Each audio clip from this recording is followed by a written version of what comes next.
Hi, Nolan and Taylor. I hope you guys are having a great day today. Here's your video lesson. This are two things I want to talk about. I'll talk about those two things, and as usual, if you have questions or want me to look at anything, feel free to send it over my way, then I'd be more than happy to answer. So let's get to it.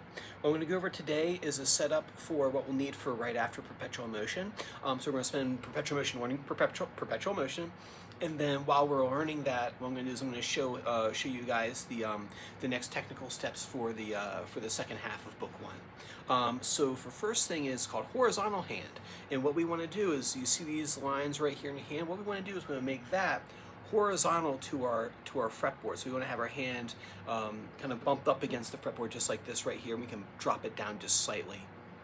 And what you're going to do, you're going to take your ring finger and you're going to place it right here on the fourth string, on the fourth fret of your guitar, so that D string right here. So 6, 5, and then 4. We're going to put a tall ring finger right there, and I'm just going to place it on there. And at this point, what we've done is we've left first position. Positions on the guitar are determined by your pointer finger. If my pointer finger is hanging out here by the first fret, and I can play other notes too. I can play A right here, and see how my first finger is still hanging out here by first fret. That means I'm in first position. In the horizontal hand, when I put my ring finger here, that's going to set up my pointer finger to be here in second position. So the pointer finger is hanging out by over in this area of the guitar, and I'll have my ring finger, bring my hand up, horizontal to the fretboard. And I'll place that ring finger nice and tall on that string and on that fret, and then I'll play that. Okay. And for this, you want to put your thumb on the 6th string of the guitar, and then I'll play pointer finger on that note, F sharp right there. So that's the first thing I want you to do for technique. Like I said, if you want me to look at that, or if you want to send me over a picture or something along those lines, going, hey Doug, are we doing it right? I don't mind answering. Just like, yay, go ahead and do that. For point number 2 is perpetual motion. I had in my notes that we were to listen to it this week.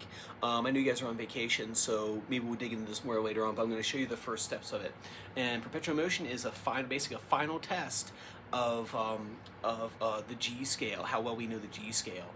If we need to do some other pieces that work the G scale outside of Suzuki, I got tons of those things. So if we need more time as we find perpetual motion to be challenging, or if it's easy, we'll just keep on going. If we find it to be challenging, what we can do is we can throw in some supplemental G scale stuff that will be on par with as far as difficulty and skills learned.